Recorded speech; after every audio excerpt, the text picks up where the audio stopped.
Salut à tous, on se retrouve aujourd'hui pour le premier épisode d'une nouvelle série de vidéos intitulée Parlons Mercato. Comme son nom l'indique, dans ce nouveau concept, on fera un focus sur une question en particulier qui concerne le Mercato. Pour le premier épisode, on s'intéresse à la situation de Nemanja Radonjić, poussé vers la sortie cet hiver et qui devrait a priori revenir à Marseille au mois de juin, après son prêt au Hertha Berlin d'après les infos qu'on a eues à ce sujet. L'objectif est de se demander si Radonjić peut apporter quelque chose à l'OM la saison prochaine, ou s'il faut absolument s'en séparer. Dans cette petite série, j'en profite pour vous poser une petite question. D'après vous, est-ce une bonne idée de donner une nouvelle chance à Radonjić de s'imposer avec l'OM? Ou à l'inverse, pensez-vous qu'il faut le vendre directement à son retour de prêt? N'hésitez pas à répondre à la question dans l'espace commentaire les amis. Pour se faire une petite idée, on va s'intéresser à ce qu'il a réalisé à l'OM depuis son arrivée en juillet 2018 en provenance de l'Étoile Rouge de Belgrade. À l'OM, le bilan est maigre, 3 saisons et 62 matchs. Parmi ces matchs-là, 2 petits matchs seulement en Ligue des Champions où il n'avait pas la confiance du coach AVB cette saison, 8 buts avec l'OM sur cet ensemble de matchs-là et 3 passes D. Si on s'intéresse à ces 8 buts, dans le lot il y a un but magnifique contre Brest, des buts importants, celui contre Metz en Ligue 1, un but contre Granville en Coupe de France aussi. On a vu parfois en lui un bon finisseur, mais ce qui frappe c'est surtout sa maladresse et ses mauvais choix. Techniquement c'est un peu tout ou rien, soit il est capable de fulgurance et d'apporter sa vélocité, soit à l'inverse tout peut être raté dans un même match. Il manque peut-être un peu d'expérience, mais finalement c'est un joueur qui me rappelle un peu Clinton Gier, des caractéristiques intéressantes pour un effectif mais un cruel manque d'intelligence de jeu.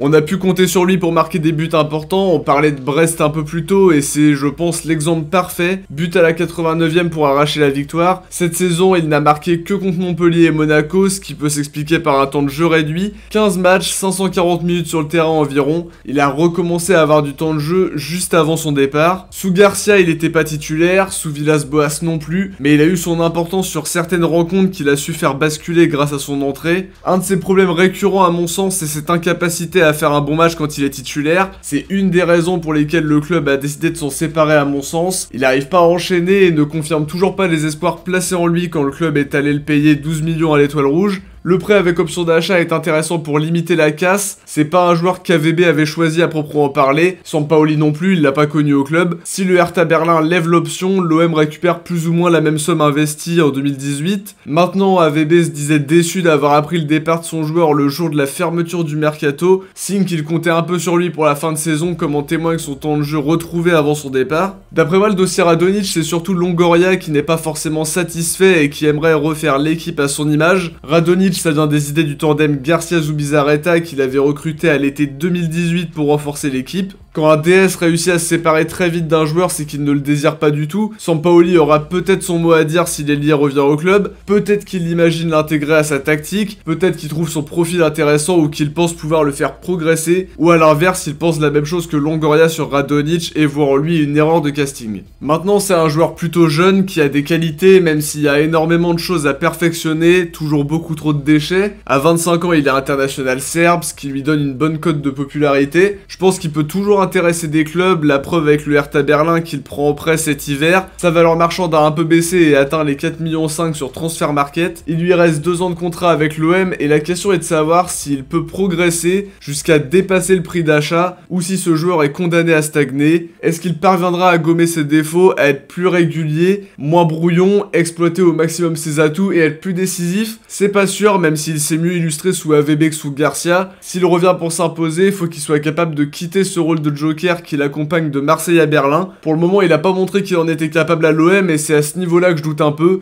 J'ai du mal à le voir décisif régulièrement à court terme. En termes de passes décisives, c'est très léger. Ses fulgurances étaient à mon sens trop peu nombreuses par rapport à ses déchets techniques trop récurrents. Après, on peut le tester en pré-saison dans le dispositif de Sampaoli, mais pour le moment, la tendance serait quand même à un transfert dès son retour pour que Longoria puisse recruter un joueur choisi par lui et adapté au dispositif de Sampaoli. On peut éventuellement faire un parallèle avec la situation d'Ocampos en 2015. À son arrivée, il a du mal à confirmer les espoirs placés en lui. Beaucoup d'irrégularités, une blessure aussi qui l'avait éloigné des terrains. Par la suite, il est prêté au Genoa puis à Milan sans succès dans ses 2 aventures italiennes. À l'origine, son prêt au Genoa est assorti d'une option d'achat entre 8 et 14 millions d'euros selon le nombre de buts marqués. Au final, après les 2 prêts cette même saison à Gênes et à Milan, il revient à Marseille en tant que doublure alors qu'à la base, il voulait s'en séparer définitivement. Peu de monde croyait en lui à son retour et à la saison justement de ce fameux retour. Il est transformé avec beaucoup d'efforts et une grinta à toute épreuve. Progressivement, il retrouve une place de titulaire et la suite on la connaît. Finale d'Europa League, une des rares satisfactions de l'effectif en 2018-2019 et une vente à l'été 2019 à Séville à 1 an de la fin de son contrat. Avant son prêt, on se demandait quoi en faire et ensuite il a enchaîné les bonnes perfs. C'est pas du tout le même joueur que Radonjic, mais parfois un joueur peut revenir de près avec l'envie de s'imposer et de montrer de grandes améliorations. À voir ce que compte faire Sampaoli et le tandem Longoria-Frio pour le prochain mercato si son retour se confirme.